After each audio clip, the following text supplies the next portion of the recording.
back like the seats of an 86 Delta 88 coupe on D's and Bones, baby. That's what I'm talking about. Yeah. Going live in a minute, Blizzard King. This is Winter Dinner Spurling Podcast. You are rocking with the realest black men represented. Ain't no lies, cause we winning. Catching flies, ain't no feelings. Uncle D, we the villain, baby. We just left the village, baby. Now we in them villas, baby. Dinner Spurling Podcast, tuning in, we get it, baby. You can hate the player, hate the game. We love all you haters. Hate watch, hate watch. Calling lovely ladies, hands on your knees. You can thank us later. We snatching the crowns off of queens. We obliterate them. Tell the truth, shame the devil. They trying to eliminate us. You begging the sipping haters. Peeling layers off potatoes. Whoa. Southern Cadillac music like Outkast. Ain't jumping without bass. Tennis Spurling Podcast. Whoa. Southern Cadillac music like Outkast. Ain't jumping without bass. Tennis Spurling Podcast. Whoa. We have to clean up what's going on in our house before we do anything else.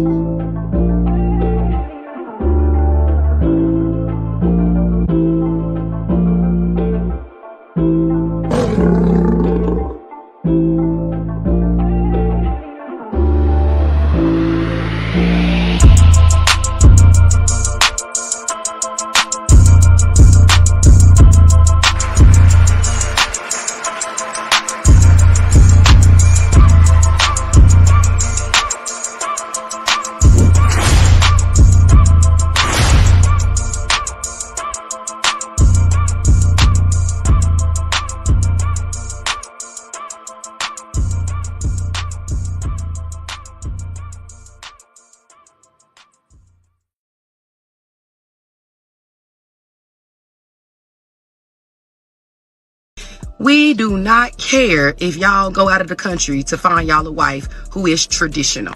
Every day, more lies. You understand what I'm saying? Hate me all you want to, baby. I don't mind hating me. Hate all you can. Let me go the other way. Hate all you can. Hate everything. But I'm gonna still make you look good. Black men winning. Okay? Come on, somebody type that in the chat room. Black men winning. Okay? Because that's just what's happening. We are winning. We winning. We winning. We winning. We winning. We winning. We winning. We winning. We winning. We winning. Yeah. We winning. We winning. We winning. I know they hating out here. Yeah. I know they mad. They all in their feelings. But baby, I don't care. She calling the police on me and everything. Yeah. Somebody need to get on the phone, call my attorney. Dealing with these hard-headed hoes who ain't learning. Acting all ignorant like a motherfucking menace. She better bundle up, cause bitches about to be winner. Niggas acting timid, why you think she treat a nigga so bad? Turn her only fucking son into a killer. Can't even distinguish who the women, who the bitches. She broke my nigga, even Jesus can't fix it. Navajo nigga, got a man up in prison, but quick to tell you, get your bag up, bitch, quit it. Ever heard of Dennis? Yes sir, get your Spurling, we in court early, don't be acting all girly. Keep that same energy, don't need any men. You the man, you the father, you the face of many men. Yeah, Minnie Rippleton, taking L's your whole life. While the passport bros taking off the next flight. Something thick, something feminine, rubbing on my shoulders. Be a cold day in hell, Blizzard King try to tell you. A new world is coming, bitch, you better stop sinning. See, God took Kevin, left your sorry ass with Dennis. Somebody type old broad in the chat room. Talking about men, you can't find them. That just means you had your chance, boo. You had your chance, and your chance has passed you by. Your husband done went on to the great beyond. He's not there looking for you no more. You done hit one wall. Somebody type one wall in the chat room. You done hit two walls. Somebody say 3 walls. Yeah. Dill, dill, dill, another sound get killed. Duck a dill, dill, dill. Sign on the will. Duck a dill, dill, dill. Another sound get killed. Duck a dill, dill, dill. Sign on the will. Them one tie, them one tie. To come at them funeral and them no say, I know say. Soundplex is a general. Them one tie, them one tie. Sure, to come at them funeral and I know say, them no say. Soundplex is a general. Hear me limb by limb, we a go cut them down. Send pretty oxa. Take out them tongue, give me limb But them don't send for the oxa. Take out them tongue when they say we. What's up? What's up? What's up? Hey. Somebody type hey in the chat room, man. Shout out to everybody who came through. Shout out to my man Glow Hardy. Thank you for keeping the chat room popping, man. Everybody can see my man Glow Hardy. I gotta give Glow Hardy that super wrench. You know, they passing out that super duper wrench. I gotta give Glow Hardy one of those super wrenches when I get a chance. Thank you so much for all your work. Thank you so much, Glow Hardy. Who else we got in here? Where the rest of my men? I see Devin Townsend. Thank you so much for being a member. All the rest of my members, all the rest of my wrench mob. You guys make sure you hit the #1 button, man. So we are going to, well, let me just preface this statement. This is going to be building time. Somebody type building time in the chat room. This is one of those broadcasts that I think men should spend more time doing, and that is building themselves through understanding themselves. And so that's what we're going to deal with today. So for those of you who like to hear all the rah-rah and you want somebody to talk about these lovely ladies or politics, this broadcast, I'm going to tell you now, is going to be over your head. You are not qualified to listen to this conversation because it's I can explain it to you, I can't make you understand. Okay. And sometimes it's just some things are just too deep for people to understand, and you're just not ready for it. Maybe with life experience and education and even educating yourself, you'll get there. But we're going to talk about something. So just about the characteristics of man. And when I say man, I'm talking about mankind. I'm talking about humankind. Somebody type duality of man in the chat room. All right. Somebody type duality of man in the chat room. Somebody type duality of man in the chat room. Somebody type good and evil in the chat room. Somebody type good and evil in the chat room. Come on. Don't be afraid. Don't be afraid. Hit the #1 button if you can hear me. I'll let the music play so we can start getting into it. So today we're going to embark on I would say a deep and compelling journey. And it's going to take us through some enduring themes of good and bad, good and evil, or justice, anarchy, as opposed to order and chaos. There's an old saying that said cleanliness is next to godliness, but nobody truly explains to you what that means. Our ancient societies, and even now, we consider order to be akin to godliness. And therefore, cleanliness, which brings about order, is considered, next to godliness. And so that's where that saying comes from. I've said that before, but I don't think many people pick that up. For those of you guys who've read my books, I have the capability of going here or going there. And my preference is not to fight all the time. My preference is not to constantly be battling the detractors. My preference is to always look within and create a better understanding. And in doing that, I have to, and you have to, begin to master yourselves. And so in order to master yourself, you have to truly understand yourself. Somebody type know thyself in the chat room, please. Come on. We need some crowd participation or we're going to lose half of y'all before we get 20 minutes in. So what we're going to do is we're going to explore these dualities. We'll uncover how they're not only prevalent throughout history and society, but they also are reflective of our internal battles. Somebody type internal battles in the chat room. Internal battles for each individual that they face within themselves. So in our discussion, we will examine ways in which cultures across time have personified good and evil, from ancient mythologies to modern narratives. Okay. Now, I know you guys don't want me to go dig up the past, and we don't need to talk about the ancient Sumerian gods. Many of you don't want to talk about Egypt. You don't want to talk about the Greek gods. You don't want to talk about the Roman gods. But our modern day God stories or superhero stories are in our comic books. They are Thor. They are, well, actually, that's not even modern day, but the way they Marvel comic has done it. So it's Superman, for instance, a godlike feature, a creation. But characters like Batman and the Joker, and there's a lot into it. And even if we want to talk about Black history, because I know the predominant following that I have is Black men, we can talk about deities like Horus and Aset. Somebody type Horus and Aset in the chat room. All my good spellers out there, get my good spellers. Type Horus and Aset in the chat room. Sometimes referred to as Set, sometimes referred to as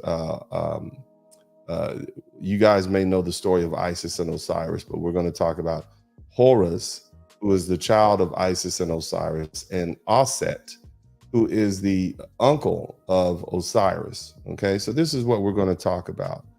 And these profound, I would say profound reflections of our own internal conflicts between morality and temptation, stability and disruption. And as you can see, each one of these words is the antithesis of the other. But I think by the time we finish, you'll have a better understanding of this.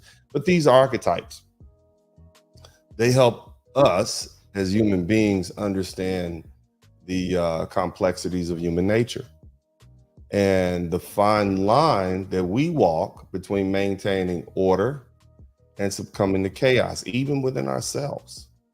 So as we delve into these characters and these stories, we'll draw parallels between societal struggles and personal battles. And this will, I hope, it will help illustrate how the external world often mirrors our internal dilemmas. And more importantly, we can discuss the implications of leaning too far towards either extreme, trying to be too good, trying to be too bad. Even in situations like where society, extreme justice and order versus extreme anarchy and chaos. Neither one of those are good. And I know that's probably shocking to you. What do you mean? Yeah, you may understand that chaos is bad, but too much justice and order? Yeah, we're going to talk about it. Somebody type yeah in the chat room. Somebody type yeah in the chat room.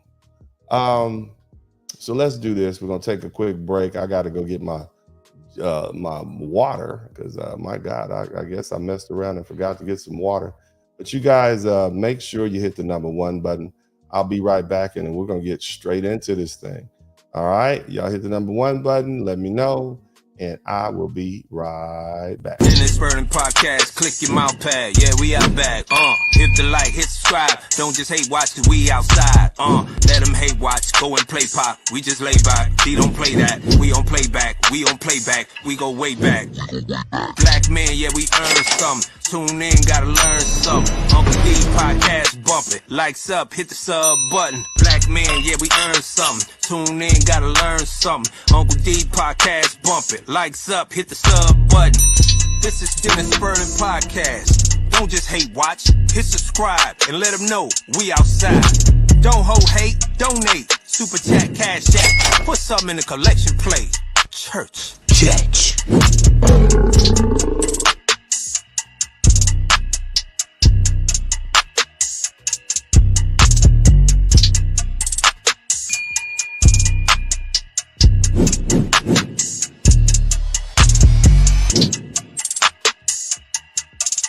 I want y'all to make sure y'all hit the #1 button. And we're going to kind of get back to what we like to do over here, man. I need y'all to check in at a certain point when it's time to check in. I need to checking in to start happening again. We got to go ahead and get this algorithm pumping.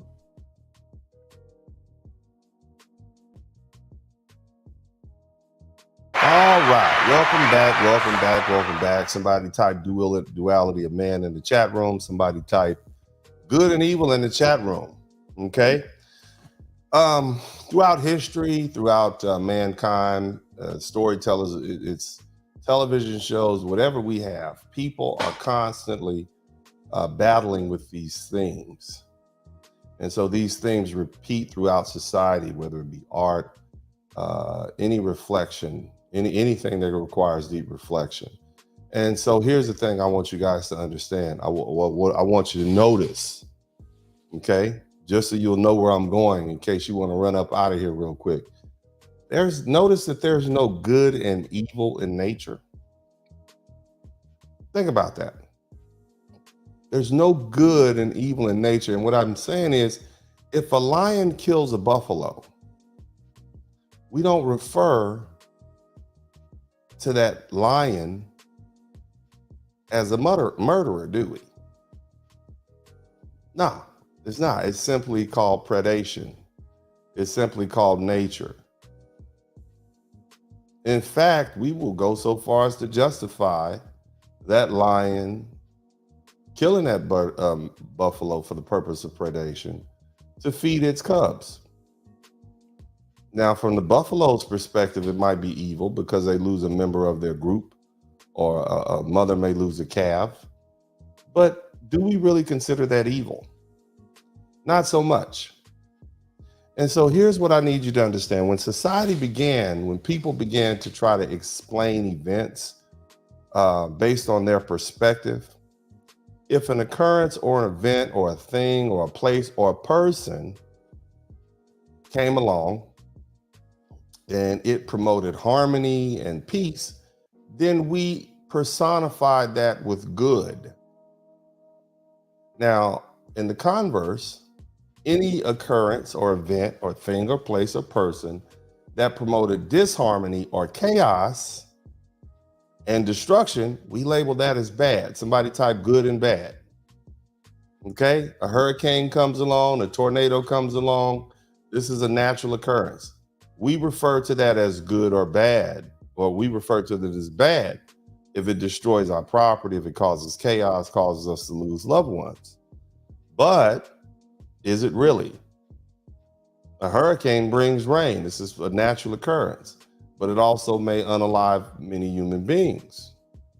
But nature wouldn't consider it good or bad, but we as human beings personified it. So as we went on, we began to personify good and evil. We labeled them gods, right? Both good and evil gods, right? Now we've simply eliminated all the other gods and we have one God and one devil. This is called monotheism. We went from having multiple gods where we were polytheistic. There were gods or nymphs or whatever, magical creatures, godlike creatures in every stream, in every tree, in every forest, in every mountain, every rock. And depending on how our day with and our interaction with that item, it was either good or evil. Okay. Now I want you to notice something about God and the devil, something that you may not have thought of. If you add an O to God, it spells good. And if you drop the D from evil, what do you get? Or you've dropped the D from devil, you get evil. Isn't that interesting? So what has really changed? Nothing has really changed. We're still grappling with the same concepts. Now, the theme good and evil is prevalent in our art, in our music, pretty much every aspect of society. Movies about cops and crooks. There's a clear delineation between who's good and evil. Matter of fact, anytime a character is ambiguous, we find that odd. We call that person the anti-hero. Where a character, there's some good, they think they're doing. We refer to that as we don't really have a place for that. Even if you look beyond movies and modern times, if you look at stories like David and Goliath, okay? David was a shepherd boy who hit Goliath in the head with a rock. Now, apparently, if you look at the historical context of who Goliath was, he was really a big idiot. Like he was really a retarded person. Okay, he was just big for no reason. He had they're saying he may have had a growth issue, and that's why he was so big, some sort of genetic defect. So imagine that. Now we understand that David possibly killed some big retarded person dressed up in gear to fight. So does that make David good, or does that make him evil, or kind of a little bit of the both? Bottom line is the Bible is repeat with these stories, so this is ingrained in our religious beliefs. Even in wars, the wars that we fight, we always have to have a good and an evil. So we always have to vilify the other side. We always come up with terms for our enemies, derogatory terms. Those of you guys who are in the military, you always have some name. I remember back in the Vietnam era, I would watch these movies that would refer to the North Vietnamese soldiers as in a derogatory term. They would refer to them as gooks. Here in the United States, Black Americans or Africans, just to dehumanize them and make them evil, we would refer to as the N-words. Native Americans were referred to as savages, because remember, the winner writes the story, but they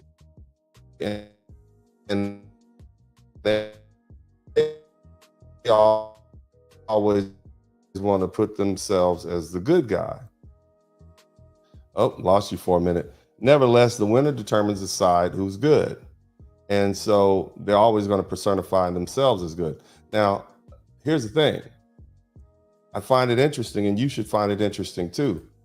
When time passes, and when those who are emotionally unattached to the actual event, notice how things begin to look straight. There's always a revision in history, right? From a less emotional standpoint.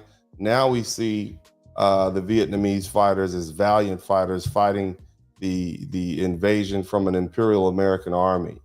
We look at the Native Americans as not savages, but noble people who live on the plains, who are fighting against the Imperial onslaught. Isn't that something?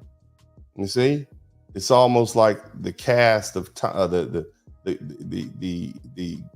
lens of time takes the emotion out of it, and we can begin to see things in a more clear light.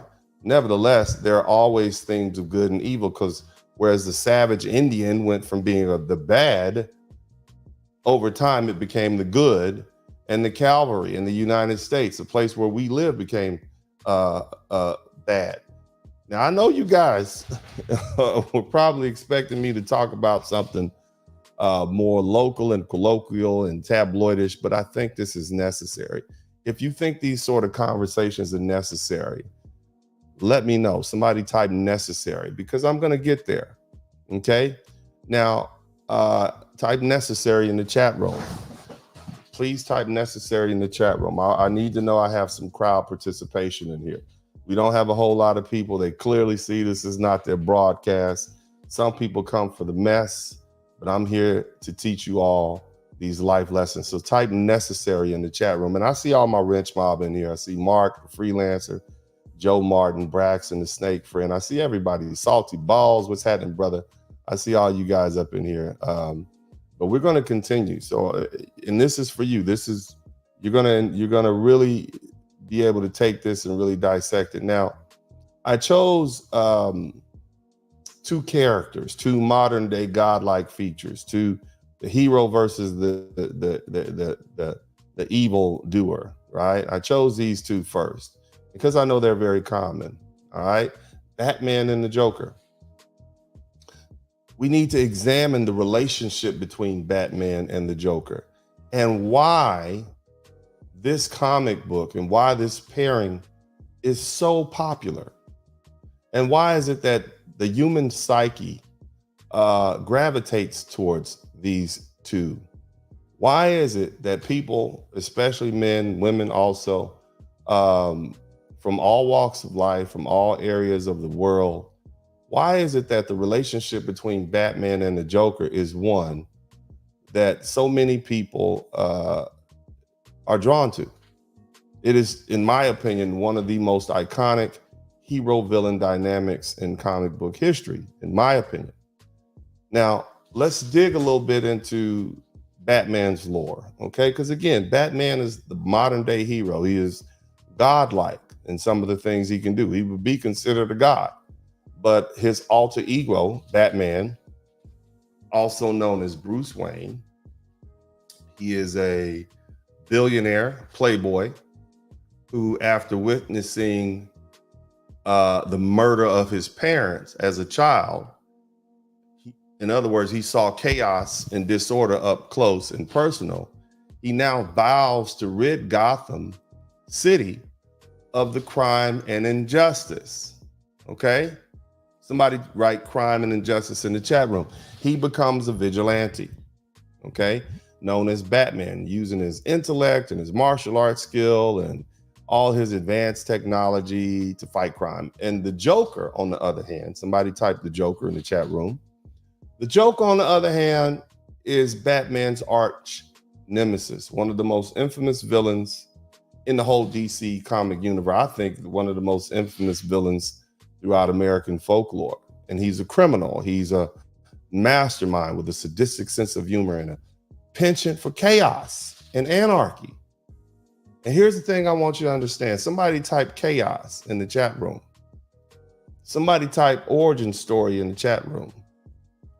Chaos, just like Joker's origin story, is portrayed in mystery, and it's ever-changing. And there's so many different versions, and it suggests that he was there's a suggestion he was a failed comedian who turned his life into crime after a tragic accident, but we really don't know, because in chaos, this is where order comes out of. You have to have chaos before you can draw order out of chaos. In other words, it is because of the Joker that we have the Batman. The Joker came first, and then the Batman. Chaos came first, injustice came first, which brought about the rise of order and justice. And this is why they need each other.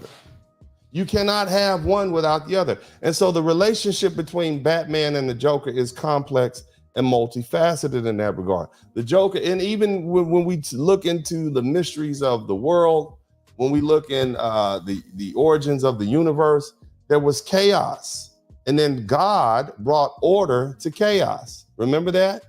He formed the planets and the skies, and he formed chaos. So this is something that is replete throughout your all your books, all your great religious books, because it's part of the human psyche.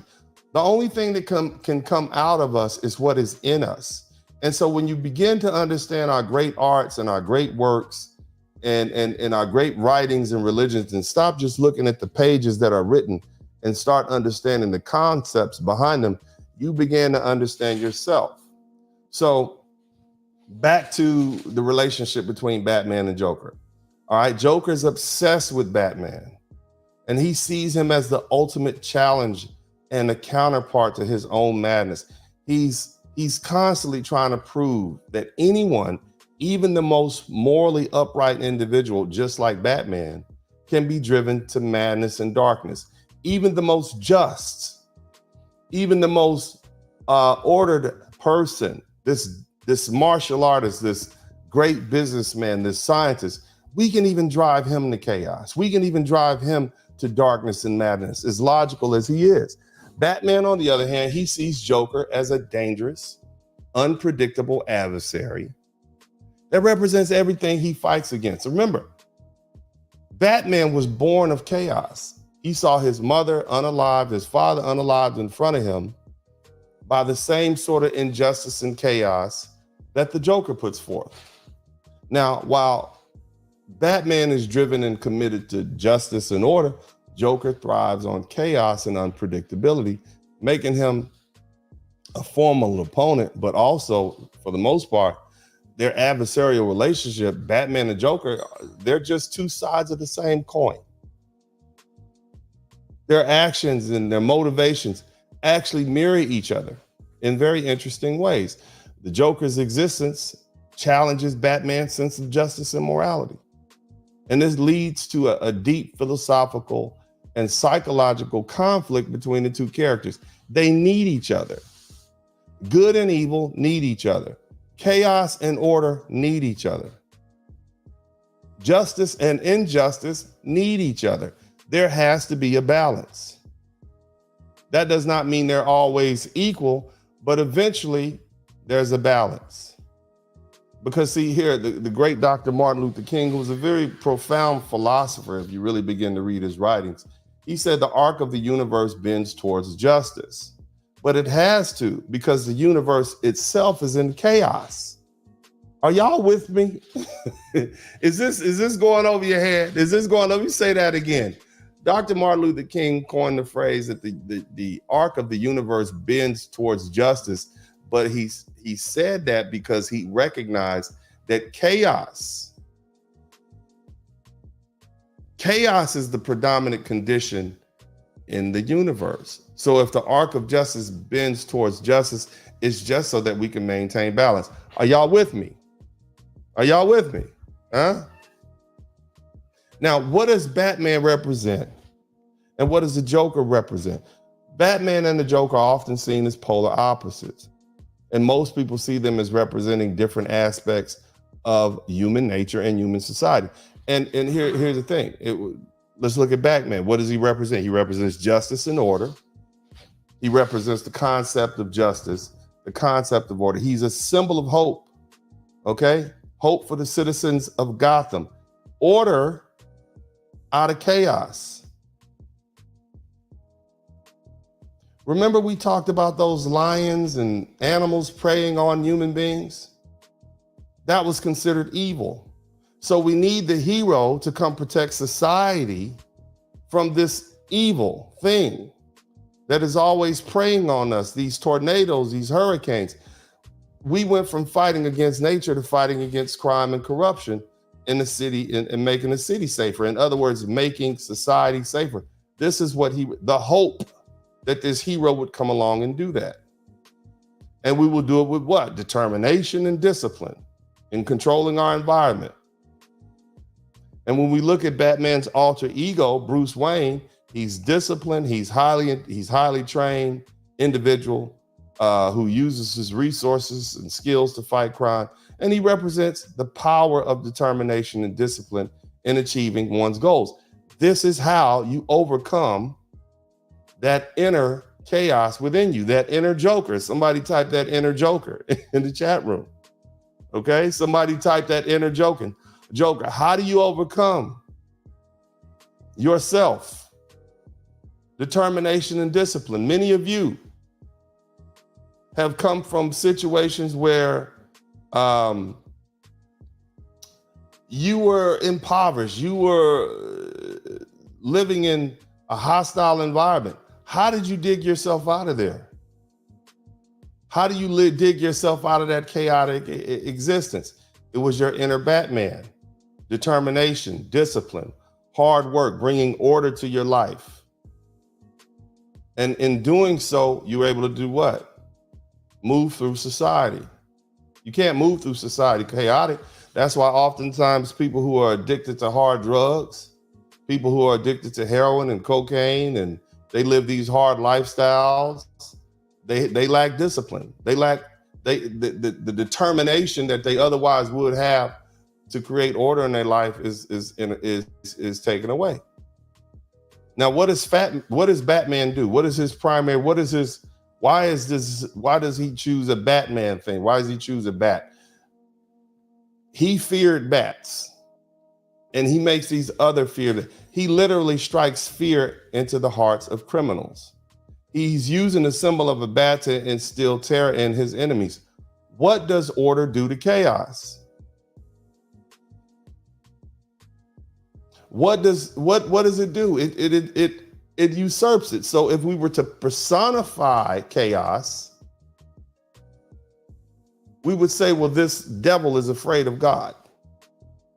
This devil which causes chaos is afraid of the order that God brings. Are y'all with me here? Y'all, let me know. Somebody let me know. I've been holding back on this broadcast for a minute. I didn't want to lose anybody. Y'all let me know. This is Wednesday night. This is supposed to be my best night. But you guys don't, I don't know. We're 35 minutes in. We only got 133 people. Let me know. Oh, man. Now, look, at the same time, Batman, he also represents redemption and the possibility of overcoming personal tragedies and making a positive impact in the world, which is what people who call themselves good, that's what the hero wants to do. Now, Joker, on the other hand, he represents chaos and anarchy. He's the embodiment of chaos and anarchy. He is the embodiment of a force of nature. There's no telling what's going to happen. He don't know. It's just unruly. He's the big lion out there eating, preying on, our tribesmen and women and children on the Serengeti. Right? He revels in creating mayhem and disrupting societal order, and often with no clear purpose. Just like a tornado, it just comes through and what happened? And he just does chaos and destruction. This is the Joker. Why are you doing this? And so it's harder to understand that when you try to personify things like hurricanes and volcanoes and tornadoes and earthquakes. You're trying to, what do we do, God? The God of the volcano that made you upset with us. How do you, but this is what early man began to do, and it's stuck. So when we see people like this, we're like, oh my God, we call them psychopaths. We call them chaotic. But this is the inner you. Even you, some of you guys. Right? His madness and unpredictability. The Joker is a character driven by madness and unpredictability.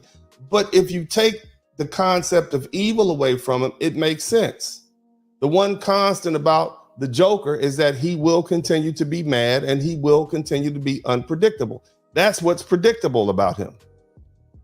And his actions are often irrational based on what we see, and they're illogical. And it makes him dangerous and unpredictable as an adversary, because what is the polar opposite of order? Unpredictability. Now I'm gonna say something I want y'all to hear. Listen to me. Unpredictability is good sometimes, isn't it? That late night flight that you took to hang out in Miami might be good for you sometimes. Is predictability always good? Is order always good? I know what I'm going to do. I'm going to get up every day at 7 o'clock. I'm going to take a shower for approximately 4 minutes and 32 seconds. It's going to take me 18 seconds to get out of the shower, 1.2 minutes to dry myself. Is that really the sort of order you want? Because that is order to the extreme. Think about it. So somebody type dark mirror in the chat room.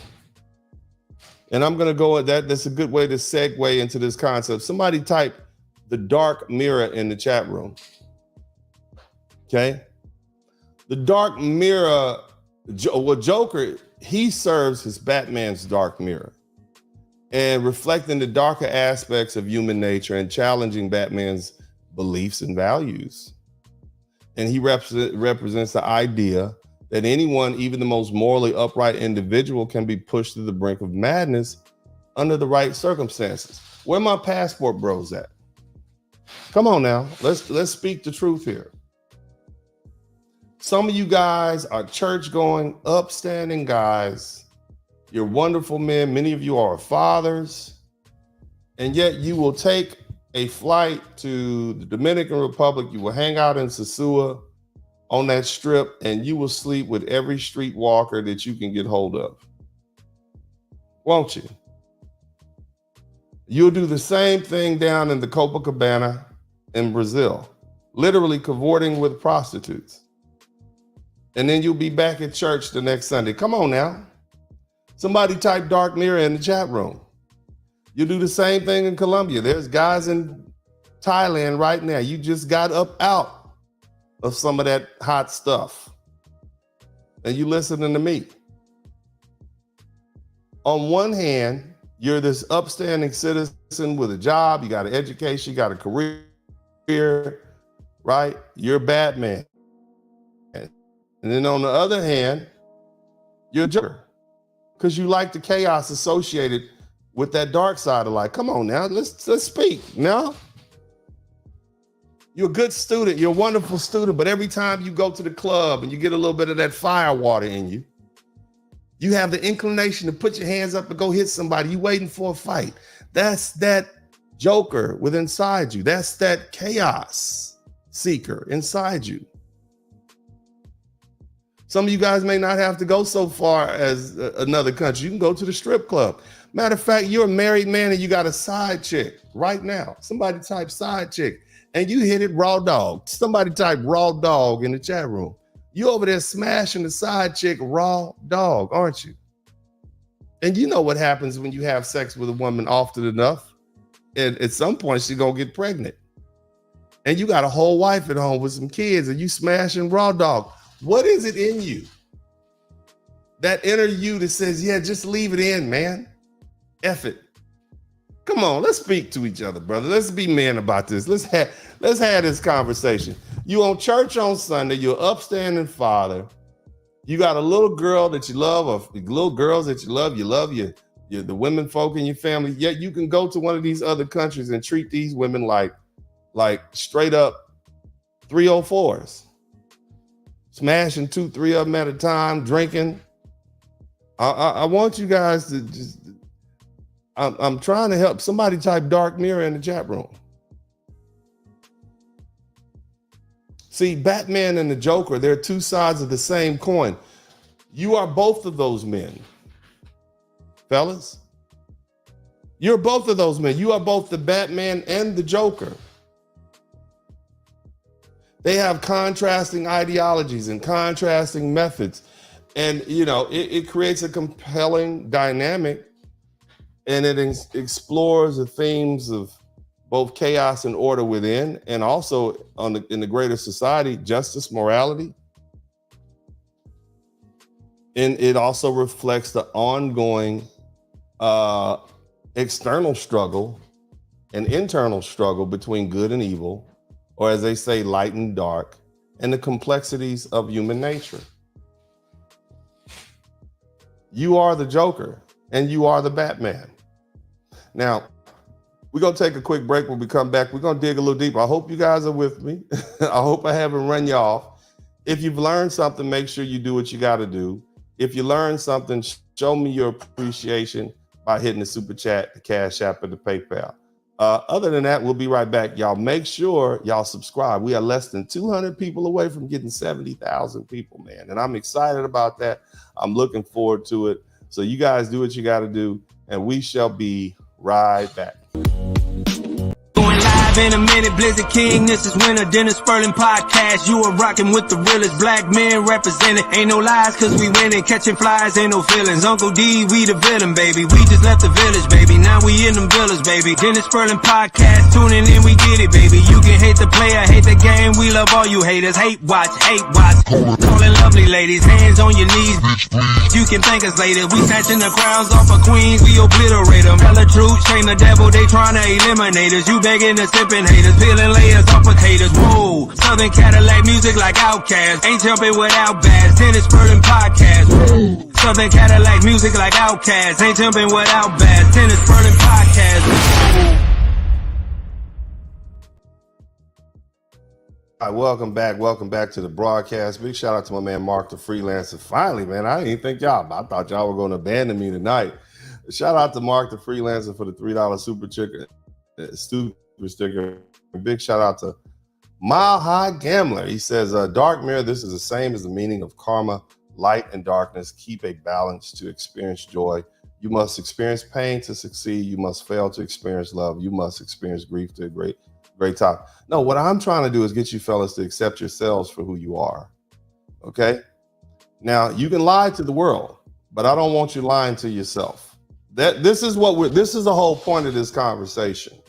I don't want you lying to yourself, because when you start lying to yourself, you become delusional about who you are. Okay? I told you guys, and I tell y'all all the time, I accept the fact that I'm the bad guy in this society that we live in, especially amongst the subculture of Black America. I'm the bad guy because I'm a traditional man. I want a woman to be cooperative, fit, feminine, submissive. So I'm the bad guy in this society, this subculture. And so in doing that, we have to understand, well, who's writing the story? You see? Or better yet, I'm a passport bro too. I used to go hang out there, and a father here in the United States hanging out with loose chicks all throughout South America and Central America. You see?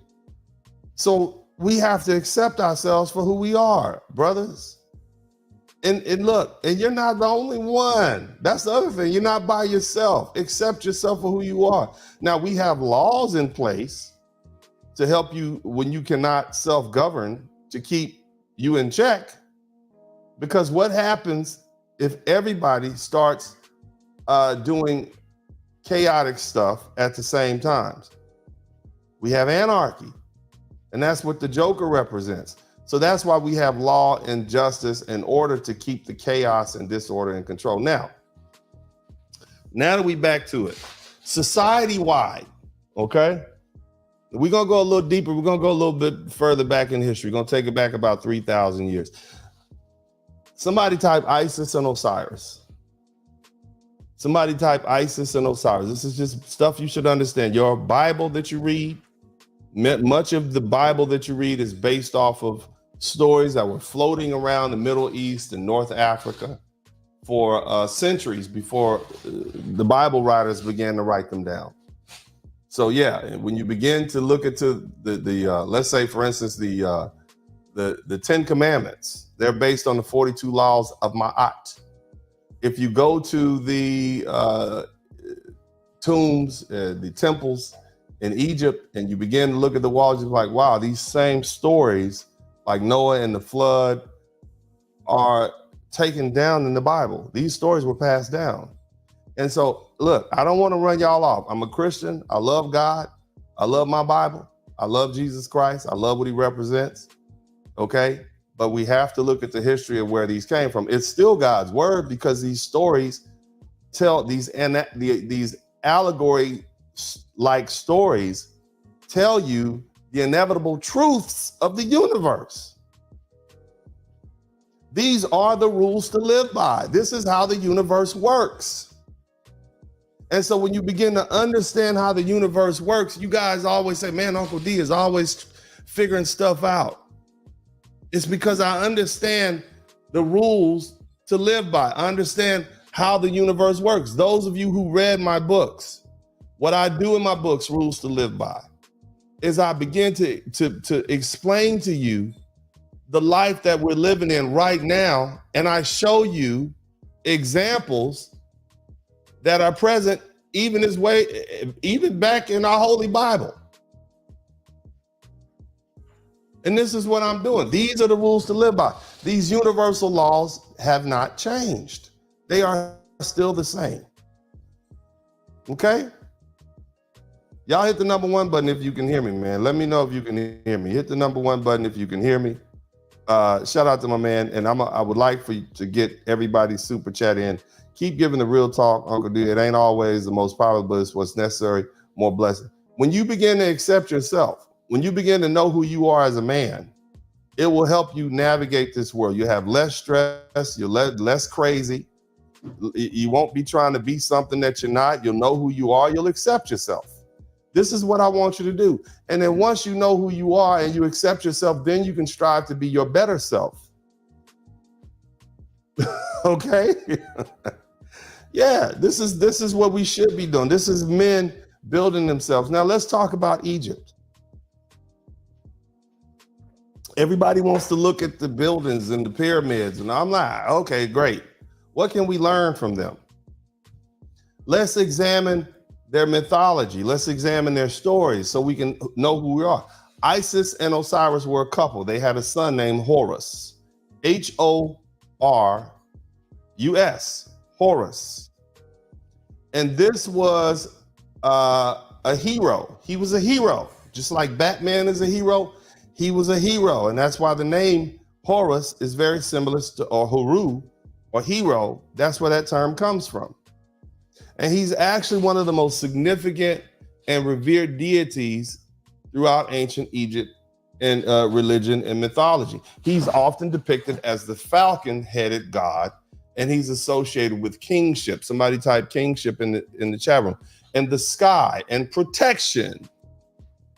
Now, there's a reason why he's associated with the falcon, because as a society, remember we started this off, and I want to get back to this. We started off as people who traveled around in packs of about 150 for 10,000 years ago. And this is how societies form. And the only way society could form is if we kept there had to be order. We had to walk away from the chaos, the nature. We had to begin to learn to control nature. We had to build huts and shelters and fire and hunting. And we started farming, and we needed order to bring order out of that chaos. And chaos, nature was the chaos. And so what does the falcon do? A falcon flies. A falcon oversees society. That's why Horus or Horus he has the falcon head, because he's overlooking the society and he's making sure everything is ordered. He's the king. He's in the sky. He's the protector. He's looking from his view. And so Horus played a crucial role in Egyptian mythology, particularly in the mythological battle between himself and his uncle Aset, who was the god of chaos and violence. You can't have order and justice if you have violence there, right? And he was vying for the throne of Egypt. Was society going to devolve into chaos and violence? Or was there going to be a falcon head? Was there going to be protection? Was there going to be order? And this is the constant battle between society. So we went from examining the human being and the battle that we have to the external battle that we deal with in society at large. You see, Horus was considered to be the symbol of divine kingship and the rightful ruler of Egypt, but he constantly had to battle with Aset for that. Okay? So what does Horus represent? And what does Aset represent? In Egyptian mythology, Horus or Aset, they're two, as I said, they're contrasting roles, just like the Batman and the Robin. Horus represents kingship. He represents righteousness. He's associated with being the rightful ruler of Egypt. He embodies the concept of order and justice and righteousness, and he's seen as a protector of the Pharaoh and the Egyptians' people. He's the sky.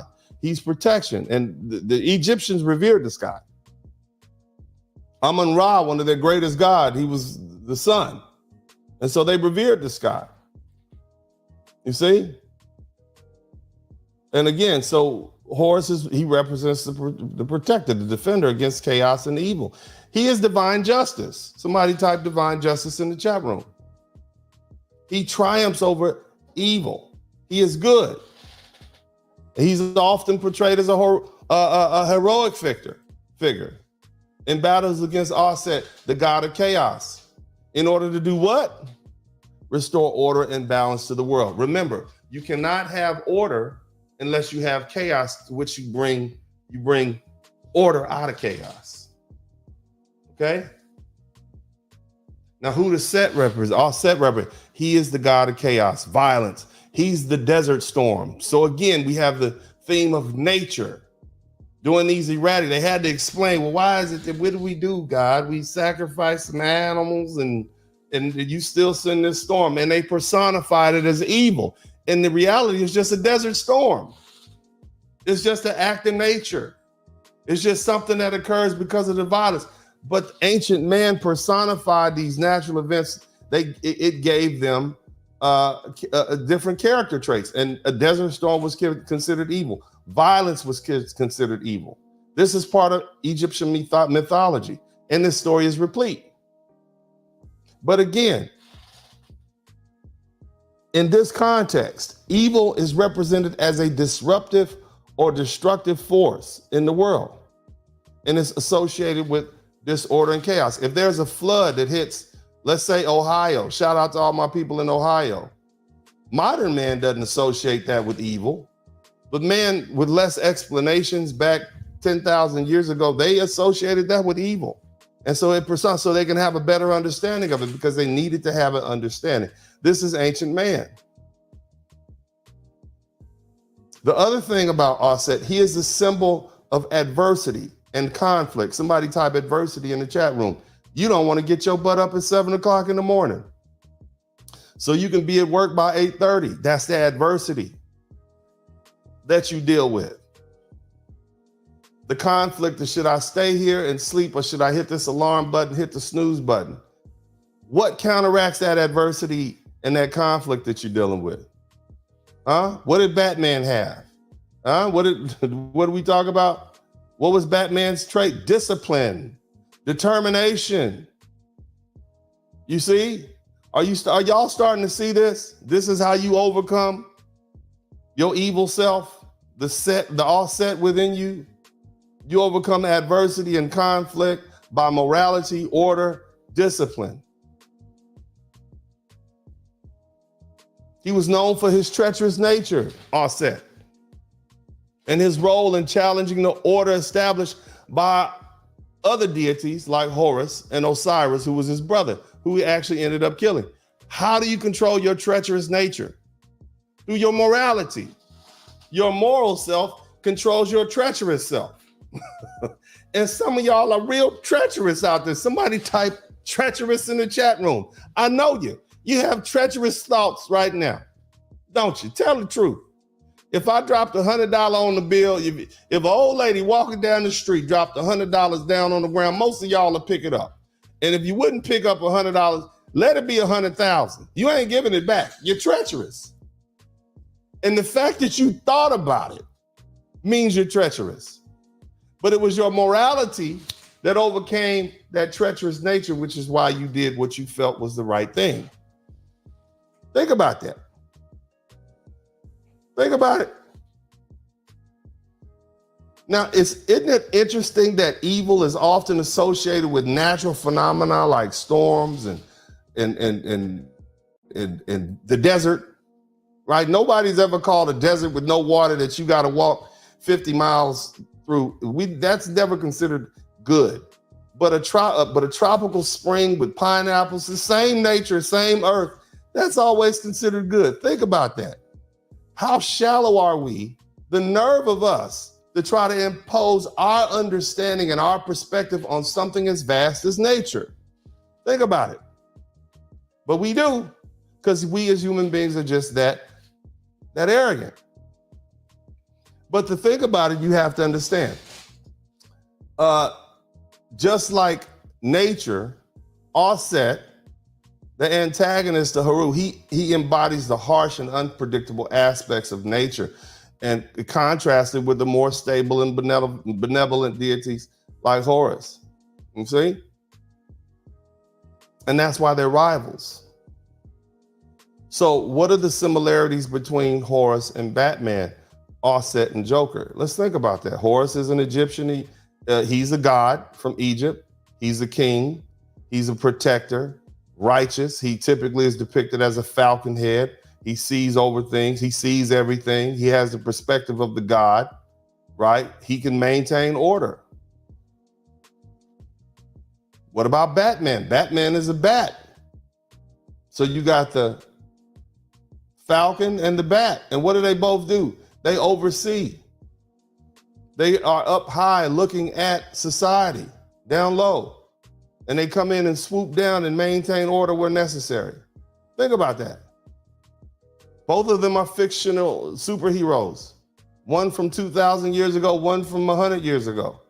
They fight disorder. They fight crime. Batman fights in Gotham City. Horus fights in the kingdom of Egypt. He was designed to fight for justice.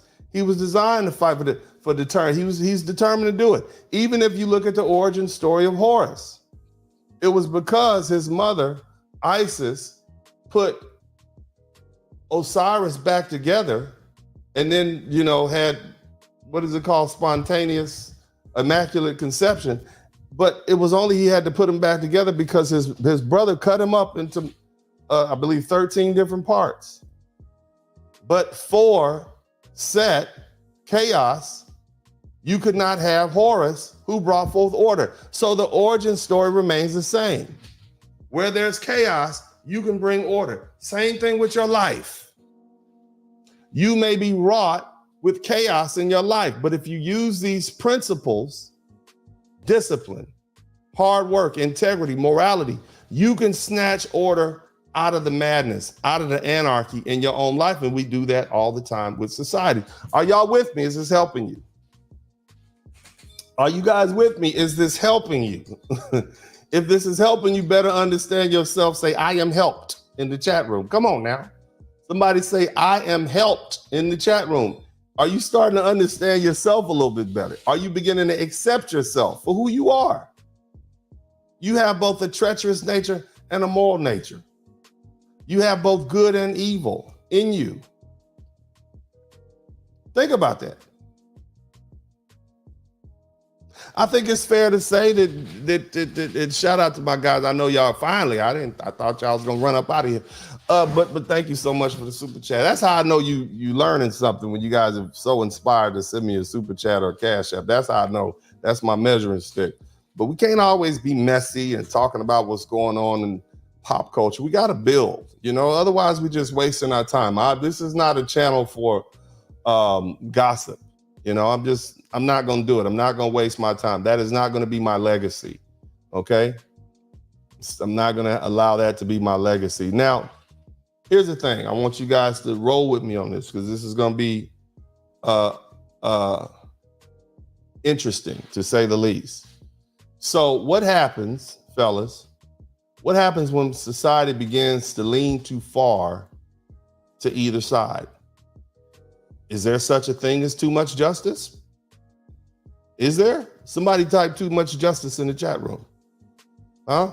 What happens when society, when the balance between justice and order on one side, anarchy and chaos on the other side, gets off balance? Yeah, I'm telling you, what if, is there such a thing as being too good? What happens? We know what happens when things get too bad, but what happens when it's too good?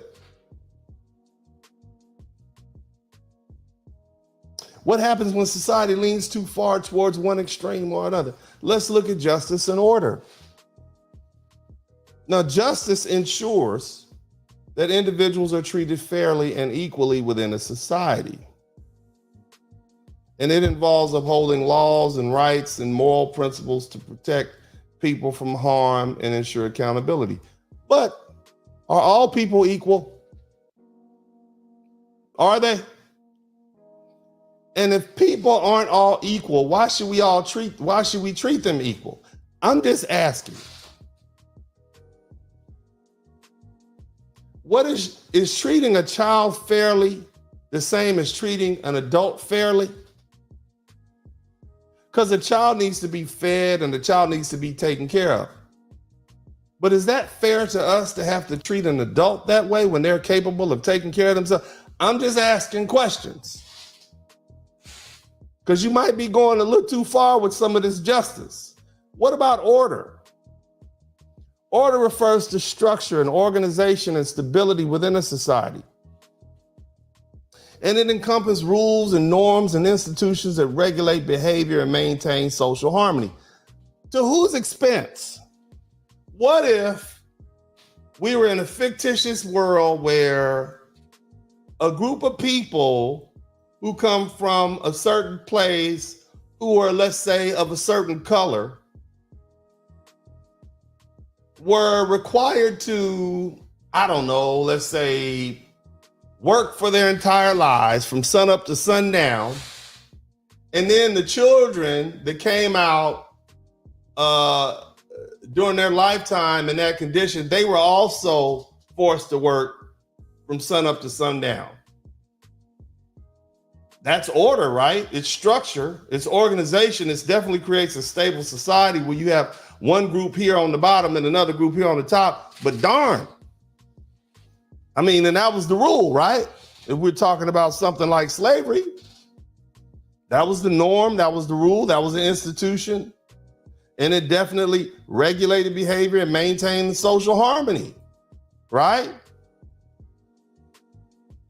Think about that. Sounds to me like they needed a little anarchy and a little chaos in that society. Because anarchy represents the absence of authority or order, and it leads to a state of lawlessness and disorder. And that sounds bad on paper. But when we put it in context of something like the Civil War or World War II, where the Allied forces went and had to liberate all those people from Nazi Germany, those Jewish people who were being held in those concentration camps, they needed a little anarchy over there. They needed a little chaos because it was too much order.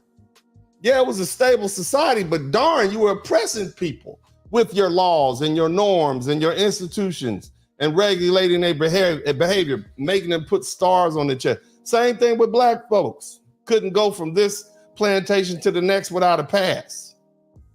Couldn't be free, had to be born. Your family, think about that. Think about it. They need a little anarchy.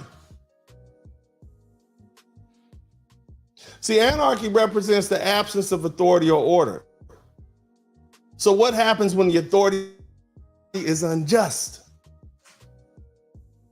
What happens then? You need a state of lawlessness. Because as far as the Joker is concerned, from his perspective, Gotham City is corrupt, right? Isn't that what he's always saying? And Batman's position is, well, we just got to work with what we got, but there's no way we should have people out here doing all these stuff. So you know what? Joker said, well, hell, if the people at the top don't abide by the rules, why should I abide by the rules? Hell, that's his logic. Think about that. Where Batman, on the other hand, said, well, this is the best we got, and we just gonna have to work with the system. And Joker said, you idiot, the system is corrupt in itself, so why should I have to abide by these rules? That's how you black folks think. You black folks have been subject to a lot of the so-called laws that are unjust, your rights and deprived, subject to these moral principles, and you looking at it like, damn, seem like the law only applies to me. Matter of fact, I might get the justice, but these other folks seem to get the benefit of the doubt. That's why it's more of them in the country, but it's more of us in jail. Hold on a minute. Chaos is the order of the day.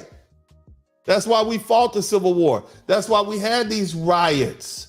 That's why people like Dr. Martin Luther King said that. And I look, I'm gonna tell you, you guys just think Dr. Martin Luther King was a civil rights leader. The man wrote some epic writings. He was a great philosopher. And if you can get over whatever his stance was on civil rights and look into what he said, he has some deep stuff. And he said that riots are the voice of the voiceless. When they're dealing with injustice, they bring forth chaos to counteract that justice that you say is justice. See, in anarchy, in a society where there's no central government and there's no enforcement of the rules, and people are often compelled to do that, their inner self says it's time for chaos. They bring forth a state of confusion, unpredictability, and upheaval. And it can arise from a breakdown of societal norms. And if those societal norms are deemed unjust, it leads to violence and instability and insecurity. And that's when people say, okay, it's time to readjust. Are y'all with me? Y'all with me? Listen now. Y'all thought this was going to be some boring lecture. I'm not your law school. I'm not your college professor. I'm going to tell you how it is. I'm not bound like that. See, what happens when society leans too far towards the side of justice and order, you may get authoritarianism. I might have mispronounced that. Authoritarianism, whatever. What this is the excessive focus on order and control. And it leads to authoritarian regimes that suppress people's freedoms and rights in the name of maintaining stability. And so people are going to rebel against that. Not everybody wants to walk to the beat of the same drummer.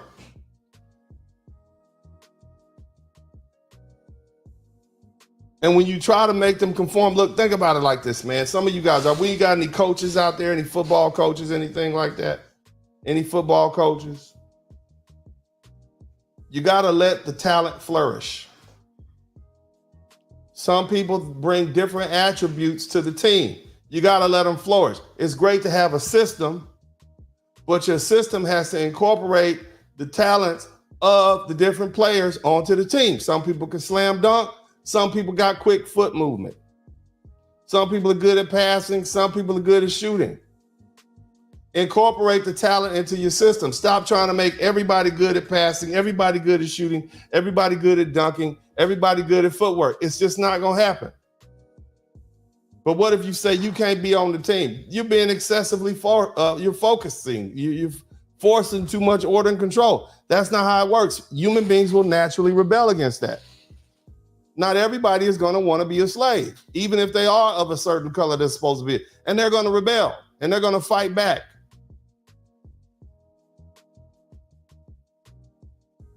That's when I go back to the story about the African-American condition here in the United States. Here's another thing authoritarian governments do. Or when we lead too far to justice and order. Not only is it authoritarian, it also becomes stagnant. These rigid structures, it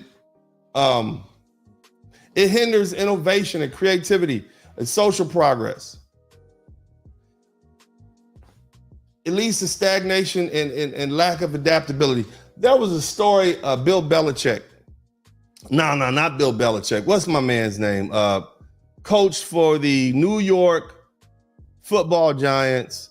He coached Lawrence Taylor. Was it Bill Belichick? What's his name, man? Was it Bill Belichick? It wasn't Belichick. Couldn't have been Belichick. He coached Lawrence Taylor, and Lawrence Taylor apparently had run a play. He was supposed to drop back in coverage. I think he was supposed to drop back in cover 2. And instead, he rushed the pass rusher, caused a fumble.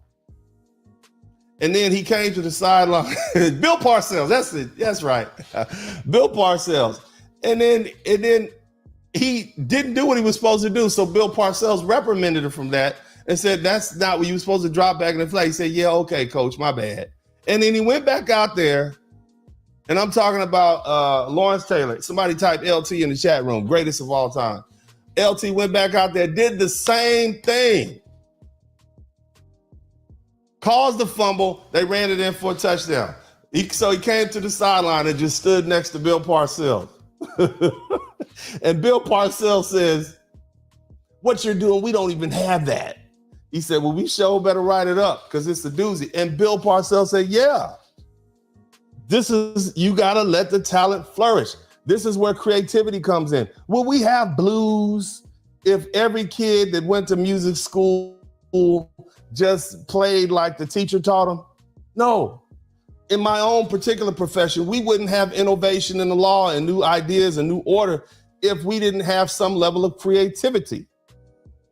And this is what happened when you have too much justice and too much order. It eventually leads to inequality because this strict adherence to existing systems of justice, it perpetuates social inequality, inequalities and injustices, and it marginalizes certain groups within society. That's what we have here in the United States, and we have it for a long time. That's why the founders of this country in their great wisdom said that freedom is replenished with blood.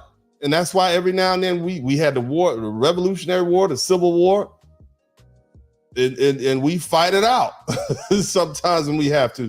Thank God we have a system of laws and we vote, so we don't like the bastards, we can vote them out. But that's what happens when there's too much justice. And of course, when the society leans to too much anarchy and chaos, you get lawlessness, you got a lack of order, a lack of governance, and it results in rapid crime and violence and exploitation. you know what it looked like when you go to places like Somalia, instability, loss of trust, breakdown of societal norms. We get that. That doesn't really take much to understand.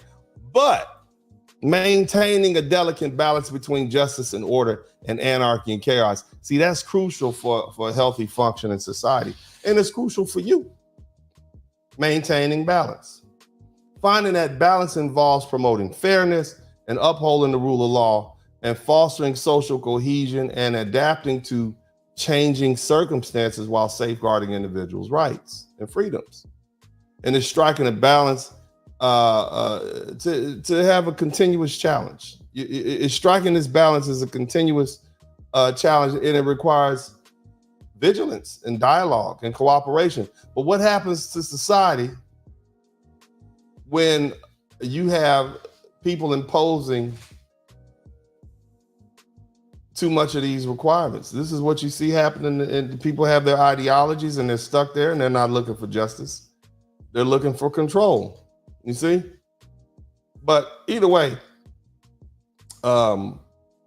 we can look throughout history. We can look at Nazi Germany, and you can look at the severe suppression, individual freedoms, human rights, abuses, lack of political dissent, widespread fear, propaganda, economic stagnation, social striation, where people say, this is what happens. Too much justice, okay?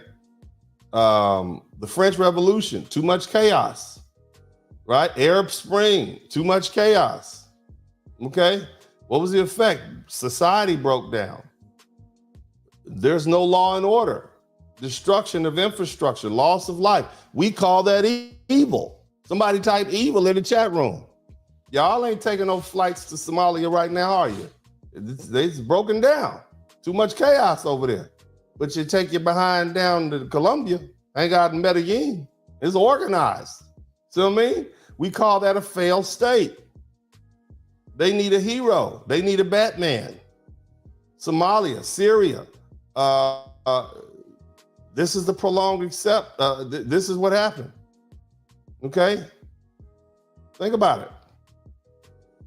Think about it. Now, what happens when you got too much justice going on, when it becomes too totalitarian? Aside, the way in which societies typically find balance is that they have movements like the civil rights movements in the 1960s, the women's suffrage movement in the 20th century.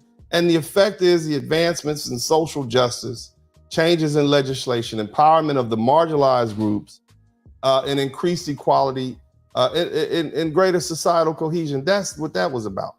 You see? So if we want to recap, the way in which you maintain justice and order on one side and anarchy and chaos on the other side, the rule of law, that's number one. You got to have a strong legal framework that's fair and transparent and applicable to all members of society equally. So that doesn't mean if you're white, you get this kind of justice, and if you're black, you get this kind of justice, because all that's going to do is lead to anarchy. Some jokers are going to pop up. And the rule of law ensures that justice is administered impartially, and the rights and responsibilities are clearly defined. Accountability, what does that mean? Holding each individual in every institution and all the governing bodies accountable for their actions. There needs to be transparency. There needs to be oversight. There needs to be mechanism and checks and balances to help prevent abuse and power. Now, here's the thing. Don't you have rules and regulations that you need to adhere to for yourself? Huh? What happens if you start eating 8-9 meals a day? You breaking your own internal laws. What is that going to do to you? Your own personal temple. Basically, you living in a lawless regime, and eventually it's going to bring your demise. Discipline. That's the law. That's the enforce of the law. I'm not going to overeat. Think about it. So these are not just societal things. These are things that you have to deal with on your own, and you have internal battles. Accountability. You see, just like we want to hold the government, the government, the governing bodies accountable, you want to hold yourself accountable for your actions. Okay? So these are just some concepts that I wanted to run by you. Now, here's the thing. again, we're talking about chaos. We're talking about order. We're talking about justice. We're talking about anarchy. But are we really? See, each of us should walk with a deeper understanding of how this epic struggle between order and chaos, good and evil in societies reflect the battles that we face within ourselves. And these are the themes that are not just societal or historical. They're profoundly personal, and they present each decision. You know, let me say it like this: every decision we make is a challenge. It's something that we encounter, and from the personification of good and evil, which is what early man began to do, we learn that the qualities we often attribute to external forces are also our internal dilemma. Somebody type good and evil in the chat room. See, each man carries within him elements of order and justice, as well as chaos and anarchy. And how we choose the decisions we make and the principles we uphold are reflections of which side we allow to dominate our actions. The Indians say that a man has two wolves in him, and they're constantly battling for dominance. The question is, which wolf is going to win? And it's the one that you feed the most. Have you guys heard that saying, some men just want to see the world burn? Hey, have you heard of that? I know y'all heard of that. Some men just want to see the world burn. Haven't y'all heard that statement before? It's a very popular statement. Do you guys understand now what that means? Some men, they've experienced so much injustice or witnessed so much injustice, they just want to see the world burn. Many of you guys, so disheveled by the society that we live in, so upset about the society that we live in and how it treats you. You just want to see the world burns. That's that Joker within you. That's that Aset within you. There's no rhyme or reason to it. And this is why these archetypical narratives like Batman and Joker and Horus and Aset and Jesus and the devil, God and the devil, David and Goliath. Come on, y'all, name them. Light and dark, yin and yang. See, we gain a framework from understanding our internal conflicts. And that's why you're so drawn to these characters, because you embody both the Joker and the Batman. You can understand both of them. And you can like, I don't know why he did that, but I understand that because that's you. Somebody said Yoda and Palpatine. Somebody said Crow proteins and C1 proteins. I'm done. I'm gonna leave. I'm gonna leave here. You come on, man. Oh man, this is good stuff. I'm enjoying this, man. Are y'all enjoying this? You guys, I love you guys, man. I truly do love you guys. I appreciate y'all, and man, the stuff you see me doing for these other black men on the internet, and I would do the same thing for each one of y'all. I want you guys to understand that. Me standing up for black men, I would do the same thing for each one. So keep that in mind when they start. I don't know why anybody would try to fight with me. All I want to do is protect you and see your balls. Somebody type Uncle D want us to ball in the chat room. But let's get back to this, man.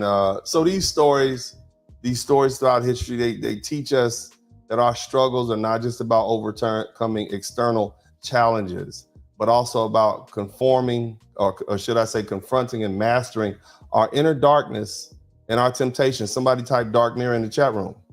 Okay. I want you to look at that dark mirror within you and begin to understand yourself. See, there's a dynamic, the dynamic interactions between characters, good and evil characters personified like Batman and Joker. They serve as a metaphor for our internal conflicts, between our higher selves and our higher ideals and our baser and our lower selves. The fight between the civilized man and the savage that's within us, you see? And these narratives should remind us that even the most morally upright amongst us, you're gonna be tested. Somebody type tested in the chat room. And that our commitment to justice and order, it can be challenged by the allure of easier, more chaotic paths. Some of you all have to fight against that chaos within you. You are chaotic. You are chaotic by nature. You have to be trained as a child. Don't do that. Don't do that. Sit still. You have to bring order out of that chaos that is within you. And you do that with discipline and hard work and integrity and morality. This is you. Society, the societies that we create are simply a manifestation of our internal. Whatever's inside you is what you're drawn to. This is why you like Batman and Robin. This is why Batman and Joker. This is why you like the conflict between Superman and Zod. And both of them, and here's the trick, both of them have attributes that you say, man, I could agree with that. Zod was trying to, we talk about, now we just went to DC. Zod was trying to save his people, right? What's wrong with that? Superman was trying to stop him to save these other people. And if I had to sacrifice this group of people for my people, would you do it or would you not? Let's make it personal. If you had to choose between somebody else's family being saved in a sinking ship and your family being saved in a sinking ship, who would you save? What does nature tell you to do? Nature tells you to save your own. And nature doesn't pass judgment upon you. But society will. Society is going to attribute some different well, what if there were women and children? But that's not my family. I got 3 sons. But what about those women and children from that other family? Well, oh my God, you're a horrible person. Think about that. Now, somebody said Black Panther and Killmonger. That's true. That's another one. Both of them had both of them have positions that you could say, yeah, I could, damn. That's why the anti-hero is so interesting. Thanos, right? And you guys are also the anti-hero. And if you stop faking and accept your real selves, you'd understand what I'm talking about. I know I am. That's why I just say, call me the bad guy. I'm the bad guy. I'm the bad guy. I'm the bully. I'm not easy to get along with. I'm the bad guy. Interesting, somebody brought up Two-Face. Remember, Two-Face was conflicted. He was Batman and Joker in one person. At least they had the common decency to separate Batman and Joker. But Two-Face, he symbolizes the conflict, the duality of man. That's what's very interesting. You see? So good observation, Braxton, Snake Fiend. So here's the thing. Let's try to push this thing along. We discussed, there's some societal lessons that we discussed about the dangers of veering too far toward rigid order and complete anarchy, right? And that applies directly to your personal lives. You don't want a life that's too darn rigid, right? So you want to strive for balance. You want to integrate discipline with flexibility. Somebody type flexibility in the chat room. Order with freedom. Somebody type freedom in the chat room. See? So in order to do that, what that does is it helps you avoid the pitfalls of either extreme. Now, the strategies we discussed for maintaining societal balance, it's such as upholding the rule of law, ensuring accountability for all, fostering dialogue, and you can vote with your feet. You guys don't think you bringing you don't think you causing chaos in the Black community right now? Somebody type passport bros, huh? You don't think that you are bringing disorder I want you guys to roll with me on this. So for centuries, Black American men have been subject to what we would call or Black American women and Black American, they're stuck with each other. This is all you got. And we can go as low as we want to go. We can get as big as we want to get. We can do it. And I know this is something very easy for everybody to understand. And so what you Black men did was you inserted chaos in that by saying, no, we have another option. We're going to go utilize our passports. And what have they been trying to do to you, brothers? They've been trying to vilify you, haven't they? You're bad guys. You're bad guys. you're creating chaos and anarchy in the black community by leaving. That's what Dr. Umar Johnson has said. You guys should be coming over here, wifing up these single mothers and helping them create stable homes for the black community. You're creating, but you're saying, but this society and these laws and these rules and these societal rules that you've imposed on us are too rigid, and they don't allow us to have freedom, and we don't like our options. You're the jokers. You see that? Do you see that? These things of good and evil always repeat themselves, even within you, even within the society that we're living in. It's interesting, right? Somebody type "is interesting" in the chat room. Now, what is this chaos doing now? It's now they want to talk, right? They want some dialogue now, okay? And you guys want some accountability, okay? Now, the thing about it is, man, societies continually strive between balance, to have the balance between order and chaos. And so, each individual has to manage those forces within themselves. And if you don't mind being the joker sometimes, well, you're going to have a little fun. And you're going to teach these people who are trying to keep you oppressed, you're not going to do it all the time. But the thing is, these ongoing internal battles, they shape our character and our actions, and they influence how we interact with the world. And they define our place within it, okay? And so, let's take it and analyze this. And hopefully we create a better understanding so that we can begin to master the inner world. And so we can be better equipped to contribute to a more orderly society that is just, but it also allows you to have your freedom. Okay? And so that's it. So somebody type the duality of man in the chat room. Somebody type good and evil. So what have we learned about good and evil in the chat room? I'm gonna ask you, what have we learned about good and evil? Is a hurricane good or evil? Is a tornado good or evil? I guess it's relative, right? Is the Joker good or evil? Was Killmonger good or evil? It depends on whose perspective. Was that mother lion who killed that wildebeest to feed her children, was she good or evil? Were you good or evil for saving your family of men as opposed to this other family of women and children? Were you good or evil? It depends on your perspective. It's a very interesting thing, but this is what we're dealing with. And I know this concept is going to fly over a lot of people's heads, but I hope you guys enjoyed it. Now, I will take a quick break and then we're going to come back. And I want you guys, if you appreciate what I've done, if you've learned something, go ahead and contribute to the Super Chat, the Cash App, and the PayPal. And that'll let me know you did. In the meantime, we'll take a quick break. You guys show me your appreciation by, number one, subscribing to the channel, because we're marching close to 70,000. I need less than 200 subscribers and we'll get there.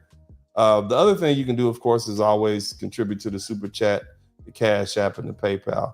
But other than that, I'll be checking it out. Hope you guys appreciate what I'm doing. And if you learn some type, I learned something in the chat room. We'll be right back. Looking at myself as I would see myself in the future. Looking up at my father, looking at his face and seeing my face. People are so inclined to believe that black men are deadbeat fathers. The f else you need? I'm the black boogeyman villain that just came on. Something going wrong, I'm the one you put the blame on. Community is f***ed up, shame on me. Deadbeat daddy put the blame on me. Black men actually enable the very thing that they hate. So by now, everybody has heard about the CDC research that was done, that black men are going around using that as their safe voice to prove to everybody that they are excellent fathers and they are the most involved fathers of any other demographic.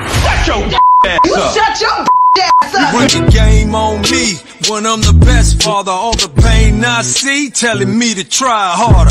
Broke in, I'm dusty, no deodorant, I'm musty. I'm the fall guy for the race when you getting busted. Stand up and be a man when your women want the role, want the leadership, the money, run the household, it's naked as a child, and I'm supposed to smile. You the reason why the neighborhood kids running wild.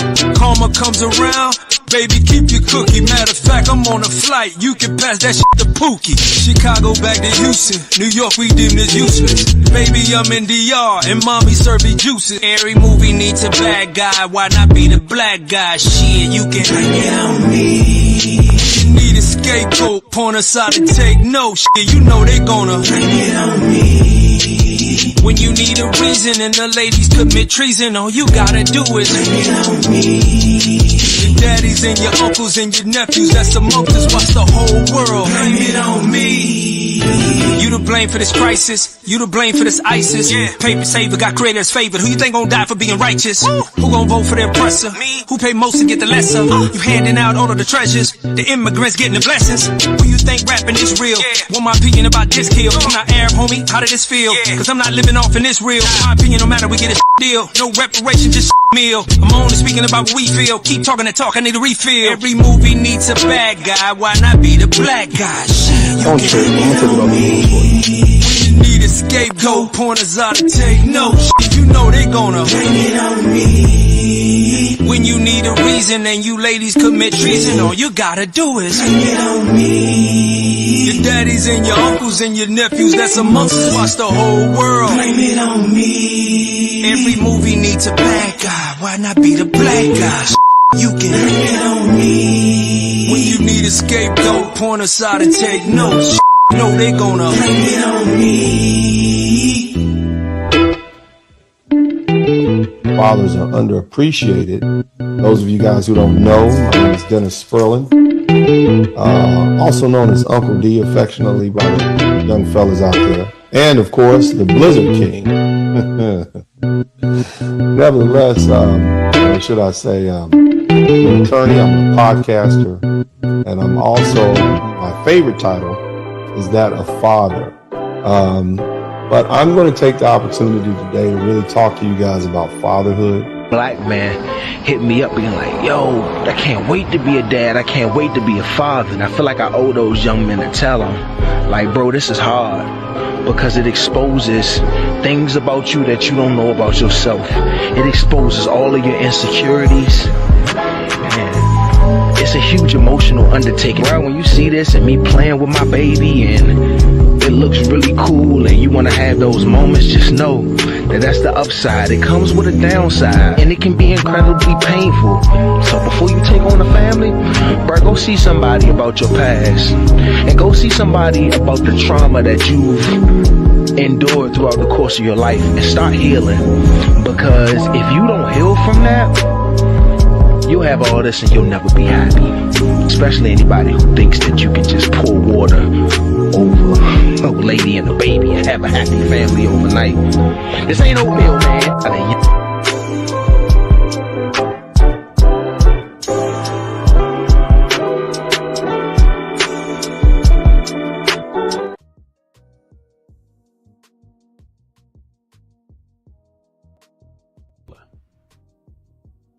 I want to see you win.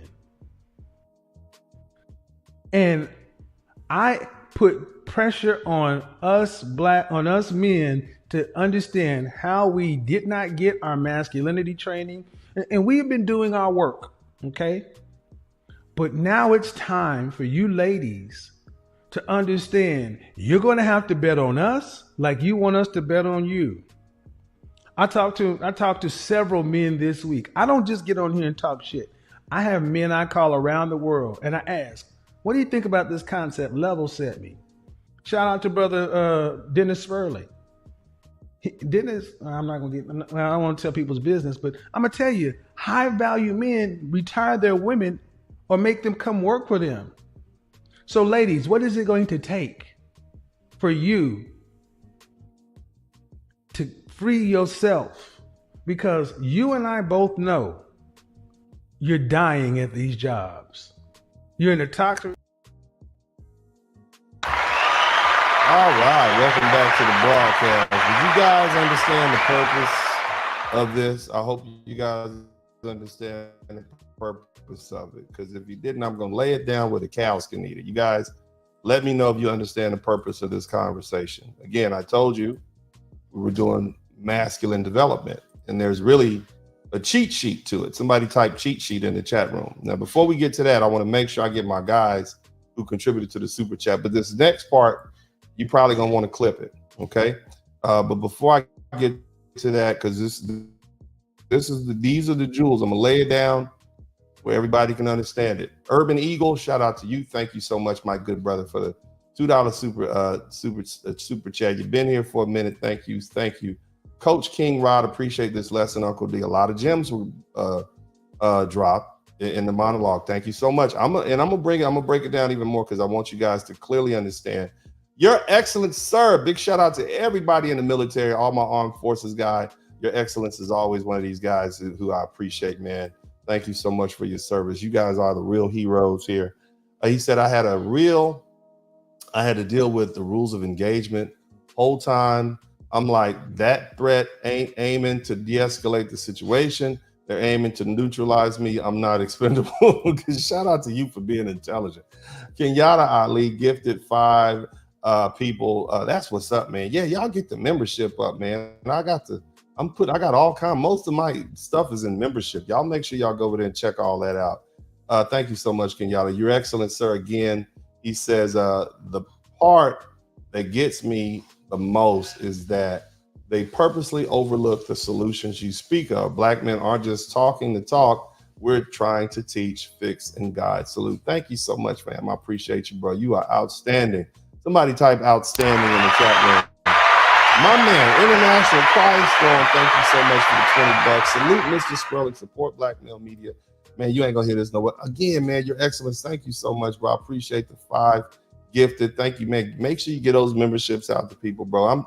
My memberships are cheap. You get a lot of good word in here. Seminole 2014, keep giving that real straight talk, Uncle D. It ain't always the most powerful, but it's what's necessary for more blessings to you. Look, yeah, man, look, let me tell you something. I don't want my legacy to be one just of fluff. Yeah, he got on the internet and he blah, blah. He got a lot of followers and likes.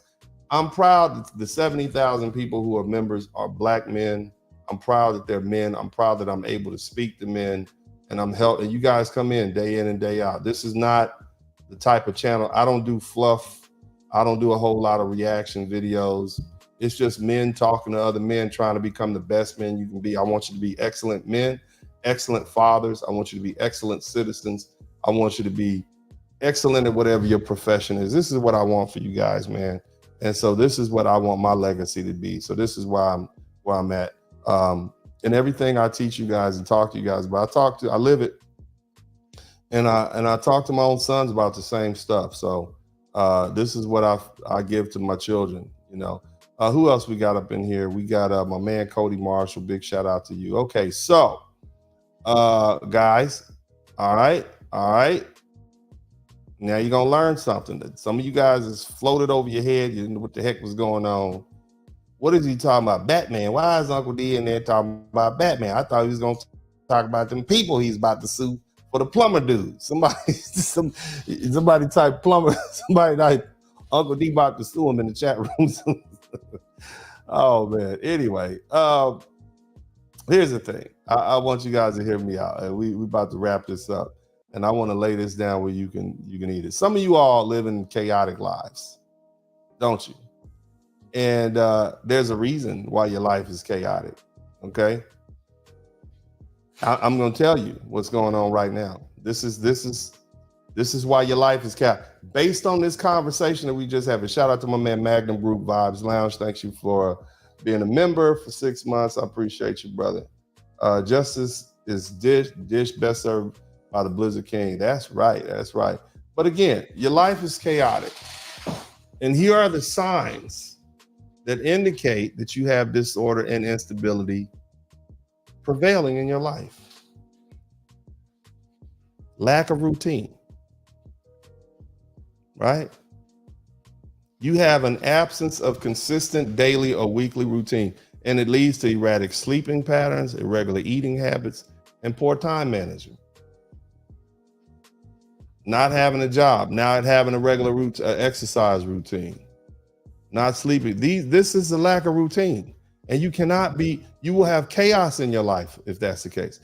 Constant stress, feeling overwhelmed, stress constantly without periods of time to relieve that and relax. If you're the type of person that has frequent conflicts with people, you always arguing with something, you don't have peace of mind and happiness in your house. I talk a lot about that. You can't get with these Hellcats and think you're gonna have, I ain't talking about a car, I'm talking about them Hellcats y'all be having in your bedroom. You get a Hellcat in your house, you're not gonna have peace, brother. If you in constant conflicts, if you got family members that's constantly arguing with you, you live in a neighborhood, as I say in my rules to live by books, hell is not anywhere can be hell, okay? So lack of routine, constant stress, frequent conflicts, this is gonna bring chaos to your life. You're gonna have an unsuccessful life with those three alone. What about poor financial management? Difficulty in managing your finances, such as constant debt, overdue bills, impulse spending, without considering the consequences. That's a lack of order. Are y'all with me? If you neglect your personal health, ignoring your health concerns, skipping medical appointments, poor diet, lack of exercise, neglecting personal hygiene, you out here stinking. Somebody type stinking in the chat room. You out here smelling like a doggone trash bin. And you wonder why nobody wants to work with you or sit next to you, even talk to you with your bad, hot breath self. Somebody type hot breath in the chat room. Hello. You feel out of control. This is the chaos. This is what I'm talking about. It's a pervasive sense of losing control over your life where events seem to happen to you without your input or influence. Here's another one. You feel out of control and you're highly reactive. Everything is a fight with you. You overreact to minor inconveniences. You want to box everybody. And that indicates a reduced capacity to cope with stress and unexpected events. You're going to have chaos in your life. You're going to have disorder in your life. You're going to have lawlessness in your life. These are a recipe for failure. This is what the Joker represents to that extreme. Withdrawing from social interactions, avoiding friends and family, and spending an excessive amount of time alone. Isolation, we're social people. You got to find somebody to go be with. What about your decline in work and school? It's a look, if you got a noticeable drop in productivity or the quality of work or schoolwork, missing deadlines, failing to meet responsibilities, that's chaos. That's disorder. Not in society, but within you, because we're talking about you. Somebody type you in the chat room. Substance abuse. The more you rely on alcohol and drugs and other these substances, this is a means of coping with the stress. You're trying to escape the reality instead of just being the hero in your own life and dealing with that harsh reality. Instead of being the hero and bringing order out of that chaos, you want to put the drugs in your body so you don't have to deal with it. I tell my children all the time, drugs are for cowards. Drugs are people who want to get high so they can escape the reality that we live here, right down here on earth. What about people who are experiencing instability, rapid mood swings, high to low, the unpredictable? That affects relationships and decision making. Don't nobody want to be around you. Even something like disorganization. Remember when I said cleanliness is next to godliness? If you are dealing with a lot, if I'm stressed out, one of the things I've learned to do is clean my house. Shout out to all my military guys. Go in there and make that bed. Go in there and make those corners clean everything in your house. Spend time cleaning your home. Make sure all the dishes, all the forks are spotless. Because see, clutter and a messy home and a messy environment, it's difficult to find things or navigate space in the first place. And it also reflects an internal state of chaos. And so at this point, when you're dealing with that internal chaos, you need to become your own hero. How do you do that? How do you transform your life from being chaotic? Where are all my Pookie and Ray Rays at? I know y'all think I don't like you, but I love you. But I know you and I know who you are. How do you change that chaotic life? How do you think I became successful? Huh? How do you change a chaotic life? How do you maintain peace of mind and happiness when you're surrounded by chaos in the ghetto somewhere? You want to go from chaos to order and stability? How do you do that? What are those attributes? Y'all want to know? If you want to know, hit the number 1 button. I'm not gonna give it to you easy. If you want to know, hit the number 1 button. I need some number 1 buttons to be hit. If you want to know the key to success, hit the number 1 button if you want to know. I could be here all day. Number 1, what is akin to order? And if we got to bring order out of chaos, what's the first thing we need? What did Batman have? What did he exhibit? Number 1, discipline. And the best way to establish discipline is establish routines and stick to those routines. Even when it's challenging, even when it's raining outside, you get your big butt out there and you start exercising. You jog. That's your routine. I'm going to jog twice a week.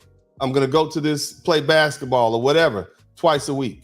I'm going to lift weights 4 times a week. I'm going to go to my job. I'm going to wake up. I'm going to do this. I'm going to finish this task. Discipline. Even when it's challenging. What it does is it helps bring structure and predictability to your life. That's one of the fundamental keys to success. Little boys who grow up without discipline, who grow up without fathers, who grow up without respecting discipline often fail. They can never be a hero. They can never be Haru. They can never be Batman. They are undisciplined. This is the problem that we have. This is why we have a lack of heroes in the Black community. Somebody type discipline in the chat room. Come on now, let's get it. The keys to success, the key to bringing order to your life. These are all things I do. Responsibility, take ownership over your actions and the outcomes. This is how you move away from chaos, because it fosters a sense of control and accountability. You can't have control if you don't have accountability. How can you control somebody who refuses to take accountability? How can you control somebody and teach them responsibility if they're out of control and refuse to take accountability for their actions? They're always blaming somebody else. So you have to take ownership over your actions and the outcomes. And that's crucial in moving away from chaos. The reason the Black community right now is in chaos, because you got a lot of people, I'm not going to say any names, who refuse to accept accountability for themselves, and they're out of control. So they not responsible. So that's 2. Number 3, patience. Just like societies don't change overnight, you're not going to change overnight. You're not going to go from a chaotic state to a state of order and discipline overnight. Changes don't happen overnight. And patience is vital in dealing with setbacks and challenges without reverting to disorderly behavior. Well, you know what? I lost my job, so I'm going to get on drugs and start drinking. Oh, God, be patient. And along with patience is resilience. And this is the ability to recover from difficulties and to cope with stress and adversity without falling back into these chaotic habits. And this is when you need something in you. This is when you start talking to your God. I'm not going to quit. Okay, I'm going to keep going. This is what you need for your masculine training: discipline, responsibility, patience, resilience, mindfulness. Lord knows. Woo! Mindfulness. Somebody type mindful in the chat room. That absent-mindedness will kill you. I got a guy right now, high-ranking martial artist that I learned from. He went into a store, he got a little breakfast sandwich. He walked outside, forgot to pay for it, sat in his car, ate it. 6 weeks later, he got a notice in the mail saying that he's being prosecuted for theft. Absent-mindedness, leaving your keys here and there, not preparing for the day, forgetting you didn't put gas in the car. Now you're on the side of the road somewhere.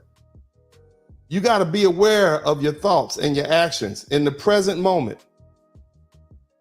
You got to know what you're doing. So here's the thing, that absent mindfulness, and also mindfulness. You got to stop these impulses and decisions that lead to chaos and undermine you. You could be your own worst enemy. Self-control, managing your impulses and emotions. And this is key to avoiding decisions that bring short-term relief but long-term chaos. Yeah, I know he stepped on your shoe in the club and you got them brand new Gators on and your impulse is to go upside his head. But is that it might feel good in the short term, but that's not going to be good for you. Okay? These are the keys to success for you men. Let me run them back to you again. Discipline, responsibility, patience, resilience, mindfulness, self-control. Here's another one. Planning and organization. Skillfully managing time and resources and setting goals and making plans to achieve them. That can significantly reduce the chaos in your life. Planning, getting the budget together, planning what your day is going to be like. Here's another one, adaptability. And somebody type, the hero in my life. You are the hero in your life. You are the Superman that you're waiting to come save you. You are the Batman that is coming to save you from chaos. You are. You have to save yourself from that Joker within you. This is what I want you men to understand. Nobody's coming to save you. Uncle D is not coming to save you. You are the hero that you've been waiting for. And discipline, responsibility, patience, resilience, mindfulness, self-control, planning and organization, those are the things that are going to get you there, along with adaptability. Being able to adjust to changes and unexpected situations without losing sight of your goals. That's going to help maintain order during these potential disruptions, because chaos is going to happen. Earthquakes are going to happen. Job loss is going to happen. Tornadoes are going to happen. You're going to break up with that ugly girl you've been chasing after. That's going to happen. Divorce is going to happen. Separations are going to happen. Okay? Just like nature, these life events are the same thing. You call them both evil. You evil woman, you divorced me and took my kid. It's just chaos. It's going to happen. So you need to be able to adapt and not lose sight of the goal. Your goal is to try to figure out what it is the Most High wants you to do and do it. If you're supposed to save Gotham City, well, that might be you, but you got to be adaptable to whatever disruptions show up. There's going to be a Joker around every corner, and usually it's the dude in the mirror. The other thing is problem solving. And this is what wisdom and time helps you with this. You have to be able to effectively address issues before they escalate. Right? Before it spirals into complications and lead to some chaotic outcomes. I can't be around these people no more. They smoke weed, they hang out all night, they fight. I can't be around them. I'm not going to the cookout. Somebody say F the cookout. You solved that problem before it happened. I'm not going. I know that once they get that Donald Duck orange juice and that gin in them, or that brown, somebody type Crown Royal in the chat room. like my uncle used to say, that Crown Rye. Somebody type Crown Rye in the chat room. Once that get to flowing, that's a problem waiting to happen. So I'm just going to avoid it.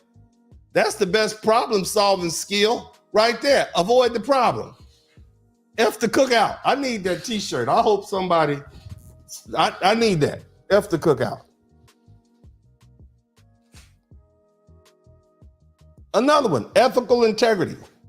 Stick it to your set of morals. That's going to help you guide your decisions and behaviors. And it provides a stable foundation, even in turbulent times.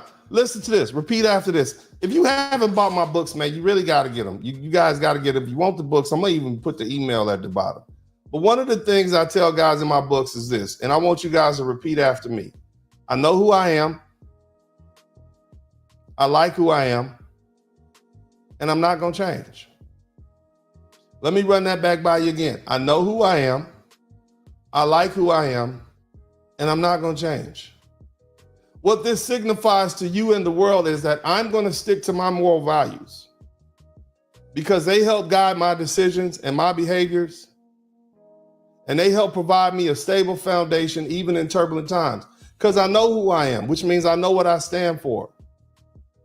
I know what I will deal with. I know what I won't deal with. I know what my boundaries are. I don't let people break my boundaries. And when they do try to infringe on my boundaries, I know what I'm going to do. I like who I am. You can't come along and tell me to be somebody other than who I am. I don't want to be a gangster. I want to be a poet. I don't want to walk around with saggy pants. I like polos and button-up shirts. And if this woman demands that you be tough, I'm not going to do that. I'm not going to be that guy. Because all that's going to do is bring chaos to my life. I'm not interested. And you can use that for any other things. This is who you are. You sticking to your moral code. I know who I am. I like who I am. And I'm not going to change. That's my moral code. Of course, we're going to change. You're going to get a haircut. You're going to lose weight, gain weight, whatever. But at essence, I know who I am. I like who I am. And I'm not going to change. Okay. Lastly, your communication skills, expressing your needs and your thoughts and feelings clearly, and even listening to others to try to resolve conflicts and whatever misunderstandings that might otherwise lead to chaos, because there's nothing that leads to a good fist fight like a misunderstanding, especially when that liquor get to flowing. Praise God. Somebody type fire water in the chat room. Somebody type fire water in the chat room. And not like you have a whole, so you need to be able to speak. And that's the importance of this YouTube thing that we have here. It allows us to speak. And when you hear me speak and you hear me say the things that I was thinking the same thing. That was, yeah. And then we dig deep into it. You're like, wow, that's how I feel. You see, and then you're not so alone. Number one. You see? And that helps you resolve conflicts, because now these lovely ladies, they got to listen to you. And you don't have to be over there strong and silent and just suffering, which is going to cause the Joker to come out. Somebody type Joker in the chat room. That Joker is going to come out. Next, you're going to have a side chick and 3 baby mamas on the side. That Joker will come out. Here's the other thing, and this is the final one: reflection and self-awareness. Regularly assessing your life and acknowledging the areas of improvement. That's going to prevent these old chaotic habits from reemerging. Constantly looking at yourself, as opposed to going back to that bag of Doritos that you use as a coping mechanism, or that good weed. You know, that good weed that when life gets too stressed, just say, you know what I need to do, instead of being stressed out, I need to be able to get these change orders out faster, so I'm not so stressed out at the job. What do I need to do that? What do I need to improve? Do I need to learn a new skill? Do I need to take this class? Do I need to get another certificate? Eliminating the stress. So you constantly building yourself and understanding yourself. So let's run these back again, because this is important. The keys to bringing order to your life as a man on a personal level: discipline, responsibility, patience, resilience, mindfulness, self-control, planning and organization, adaptability, problem-solving skills, ethical integrity, communication skills, and reflection and self-awareness. You can do that and you will become the hero in your own life, brothers. And that's it. Anybody who exhibits these habits and these practices, you are going to have an orderly life and you will be successful at that life. Period. You can be your own hero. This is how you achieve the crown of king in this world, in this society that we live in. That's it. Shout out to my man Seminole 2014. All these virtues that you just named, discipline, responsibility, patience, resilience, mindfulness, are all cornerstone virtues that God heralds in the good book. Yes, yes, finally. This is why it's God's word. These are universal truths that if you live in a society that has men like this, that do that, the society will be a godly society. This is why your Bible, no matter who you all say wrote it and writ it, somebody type writ it, it still holds these universal truths. Yes, that's what I'm trying to tell you. That's it. That's it. And it's not complicated. When you boil it down, oh, this is what it's trying to get me to be responsible. Oh, this is what I'm supposed to be patient, resilient. Oh, wow, this is why they tell us all these stories of these biblical heroes. And it's look, whether you're talking about Thor and the Viking pantheon of gods, whether you're talking about the Greek gods, the Egyptian gods, whether you're talking about Batman and Joker, it's the same attributes of the hero. Whether we're talking about Odysseus or Superman, it's the same thing. These are the attributes. This is what our great ancestors were trying to teach. Shout out to Seminole for getting it, man. You get an A+. Thank you so much, my man Donnell Mecca Booker. I'm late, but you got me locked in. I'll catch up later. Got me thinking here. Yeah, that's it. Those are the universal truths, brothers. This is what you need to bring order into your life. Those things that I put up there. That's what your Bible says. That's what all these great hero stories say. All these men exhibit this. This is the story that they were trying to tell you, how to be great, how to bring order to your life, how to bring order out of chaos. This is the blueprint. That's it. It's not complicated, brothers. It's not. It's no secret. There's no magic button. There's no get rich quick schemes.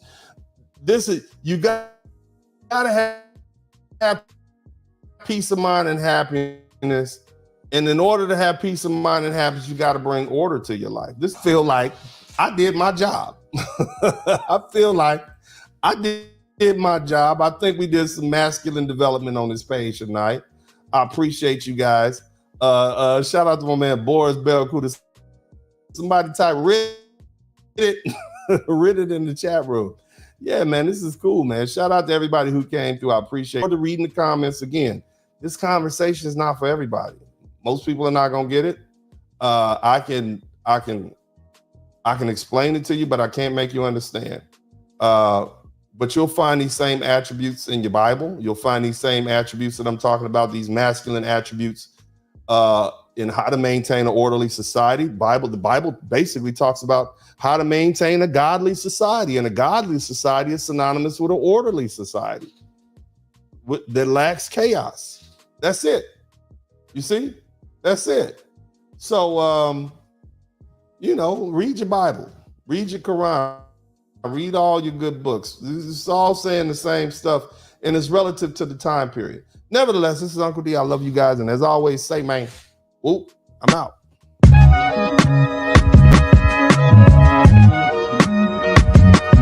Dennis Spurling Podcast. Hit the like button, subscribe.